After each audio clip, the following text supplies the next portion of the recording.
Hello बच्चों, good morning. तो आज हम बिहार बोर्ड का हिंदी चैप्टर नंबर 12 जो कि चैप्टर का नाम हो गया मेरे बिना तुम प्रभु, जो कि काव्य खंड से लिया गया है। तो यह बुक कवर करने से पहले कुछ हम आपसे बात करना चाहेंगे। तो सो स्टार्टेड। जैसे कि आप लोग पहले ही, हमें पूरा आशा है आप पर कि जो गद्य खंड का जो टोटल 12 चैप्टर है तो आप लोग कवर कर लिए होंगे। लेकिन अगर आप कोई कारण से कवर नहीं कर पाए हैं तो कोई चिंता की कोई बात नहीं है, हो जाता है कभी कभी कोई कारण से कवर नहीं कर पाए होंगे। तो आप ये कर सकते हैं कि आप प्ले लिस्ट में जाके वहाँ से आप कवर कर सकते हैं। वहाँ से अगर आप चाहे तो वॉइस रिकॉर्डिंग भी सुन सकते हैं या चाहे तो आप रीडिंग भी कर सकते हैं। और वहाँ पे साथ में हर एक चैप्टर का VBI क्वेश्चन भी बताया गया है, तो आप प्ले लिस्ट में जाके देख सकते हैं। उसके बाद हम बात करेंगे, जैसे कि आप लोग देख पा रहे होंगे स्क्रीन पर, गद्य खंड एवं काव्य खंड दोनों मिलाकर 24 चैप्टर हो जाता है। तो आप इसे याद कर लीजिएगा। याद इसलिए कर लीजिएगा क्योंकि यहाँ से आपको 10 से 15 नंबर का ऑब्जेक्टिव के रूप में परीक्षा में पूछा जाता है। तो आपको याद इस तरह से कर लेना है। हम एक एग्जाम्पल में बता देते हैं कि आपको चैप्टर का नाम याद कर लेना है और साथ में इसका लेखक का भी नाम याद कर लेना है। ये तो आप लोग भी जानते होंगे, लेकिन सबसे महत्वपूर्ण बात है आपको ये भी याद कर लेना है। हालांकि बहुत विद्यार्थी नहीं कर पाते हैं, तो आपको ये भी याद कर लेना है जैसे कि कौन सी चैप्टर कौन सी भाषा में लिखी गई है। एग्जाम्पल में अगर हम बता दें, श्रम विभाजन और जाति प्रथा निबंध में लिखा गया है, विश्व के दांत कहानी में लिखा गया है। तो आप इसके साथ साथ ये भी याद कर लीजिएगा, जैसे कि हो गया आपका राइटर का नाम हो गया, चैप्टर का नाम हो गया, कौन सा चैप्टर कौन सी भाषा में लिखी गई है। तो सो आप याद कर लीजिए क्योंकि यहाँ से आपको 10 से 15 नंबर फिक्स है। आपको 100% परीक्षा में ऑब्जेक्टिव के रूप में पूछा ही जाता है, तो आप इसे याद कर लीजिएगा। उसके बाद हम बात करते हैं कि हजारी प्रसाद द्विवेदी द्वारा कुछ हिंदी साधारण जनता की भाषा के बारे में कुछ लिखी गई है, तो इसे आप देख लीजिएगा। देखो ऐसा नहीं है, देखो पूछा नहीं जाता, लेकिन जो हमारा राष्ट्रीय भाषा हिंदी है तो हिंदी के बारे में जानना बहुत ज़रूरी हो जाता है कभी कभी, ठीक है।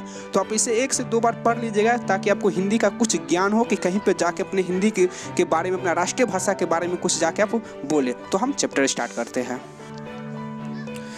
तो अब यहाँ से आप जैसे कि देख पा रहे होंगे कि चैप्टर स्टार्ट हो गया है। तो लेखक का नाम है रेनर मारिया सिल्के। हाँ, थोड़ा अंग्रेजी टाइप का लग रहा है, सर है तो राइटर है, तो कोई बात नहीं। तो इससे आप रीडिंग कर लीजिएगा क्योंकि यहाँ से भी हमारे हिसाब से 2 से 3 नंबर का ऑब्जेक्टिव के रूप में पूछा जाता है। वैसे हम आपको बता दें, परीक्षा में टोटल ऑब्जेक्टिव 50 नंबर का पूछा जाता है, आप लोग भी जानते ही हैं। तो ये हम आपको बता, जैसे कि 50 नंबर का ऑब्जेक्टिव जब पूछा जाता है तो आपको यहाँ से लगभग 30 से 35 नंबर का ऑब्जेक्टिव बुक से पूछा जाता है, ठीक से 30 से 35 नंबर जैसे कि बुक से पूछा जाता है।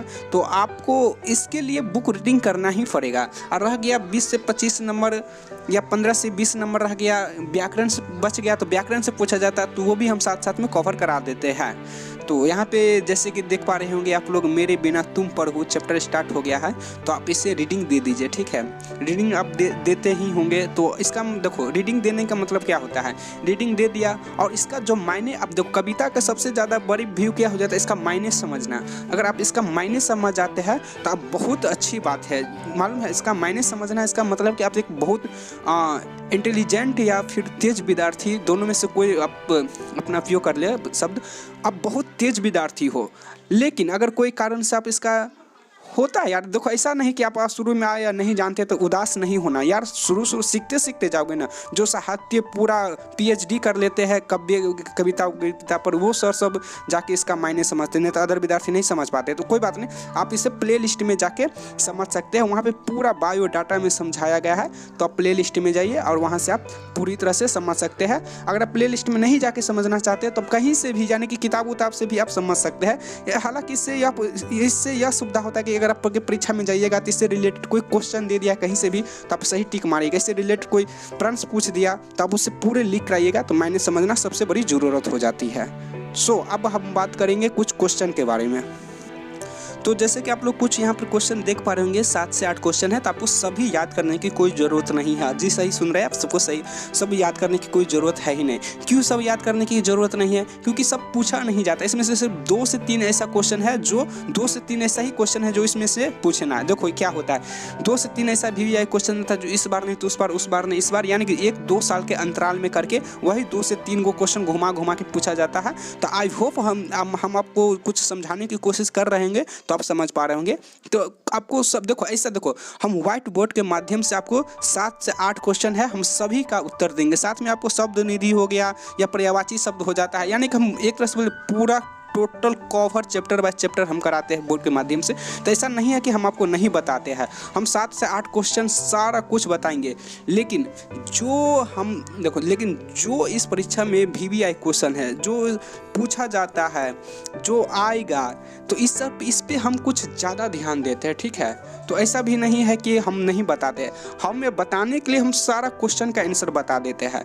लेकिन जो VVI क्वेश्चन है उस पर थोड़ा ज़्यादा अमल किया जाता है, उस पर ज़्यादा फोकस किया जाता है, ताकि परीक्षा में छूटे नहीं। और कम मेहनत से भी थोड़ा हो जाता है ना, कि जैसे कि आप 2 से 3 हम क्वेश्चन फिक्स कर देंगे तो 100% आएगा तो आएगा, नहीं आएगा तो नहीं आएगा। ऐसा नहीं है कि आप 2 से 3 किया नहीं आएगा, आना ही है। देखो 80% चांस रहता है आना ही है।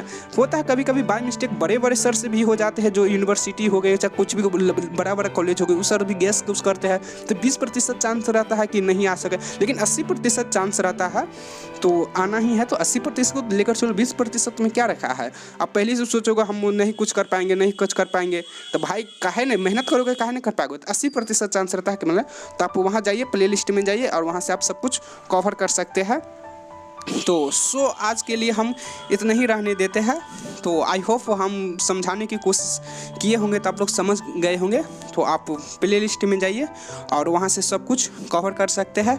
हाँ, और हम आपको बता दें कि अगर कुछ हमसे कुछ कवर नहीं कर पाए हैं तो हम उससे बहुत, जो जितना हमारी टीम है बहुत तेज़ी से उसको कवर करने की कोशिश कर रहे हैं। तो आप जितना देखो, अभी जितना ही उसमें क्वेश्चन आंसर है आप वहाँ से जाइए और उतना ही आप कीजिए, और हम बहुत तेज़ी से हम क्वेश्चन जो अब कवर नहीं कर पाए उसे करके हम प्ले लिस्ट में डाल रहे हैं।